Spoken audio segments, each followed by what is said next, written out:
Devaluation और depreciation में difference है क्या? डिवैल्यूएशन सरकार जानबूझ के करती है, डेप्रिसिएशन मार्केट के ऊपर डिपेंड है, मतलब सप्लाई डिमांड के ऊपर डिपेंड है। तो डिवैल्यूएशन ये डेलिबरेटली किया गया वो काम है, deliberately downward adjustment of A currencies, मतलब जानबूझ के अपनी करेंसी की वैल्यू को कम किया गया है बाय द गवर्नमेंट और सेंट्रल बैंक। देखो गवर्नमेंट या सेंट्रल बैंक जो डिसीजन ले रहा है कि करेंसी की वैल्यू होगी कितनी,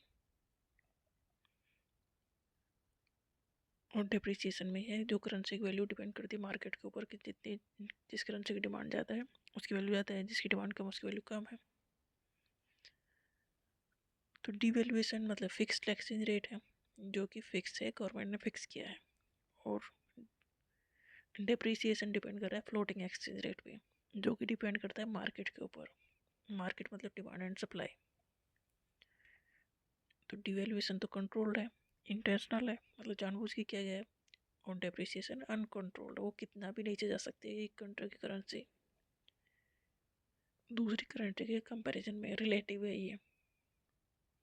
डिवैल्यूएशन से एक्सपोर्ट बूस्ट होगा क्योंकि हमारे अगर करेंसी की वैल्यू कम हो गई तो अगर जो बाहर से कोई भी सामान मंगा रहा है तो उसे कम पैसे में ज़्यादा सामान मिल जाएगा, तो फॉरेन बायर के लिए तो अच्छा है, तो एक्सपोर्ट बढ़ेगा। बट डेप्रिसिएशन से वैल्यू कम हो जाएगी हमारे पैसे की, तो इम्पोर्ट हमारे लिए महंगा हो जाएगा, मोर एक्सपेंसिव हो जाएगा। तो डिवैल्यूएशन का एग्जांपल है चाइना का।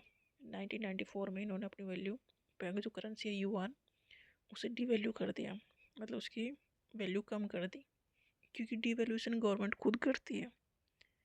तो जिससे कि उसकी करेंसी की वैल्यू कम हो गई, तो एक्सपोर्ट करने में जो फॉरेन कंट्रीज दूसरी कंट्रीज थी उनके लिए ये आसान था, मतलब उन्हें चीप उसमें कम सामान मिलने लगा, ज़्यादा सामान के लिए कम पैसा उन्हें पे करने थे, तो उनका एक्सपोर्ट बढ़ गया।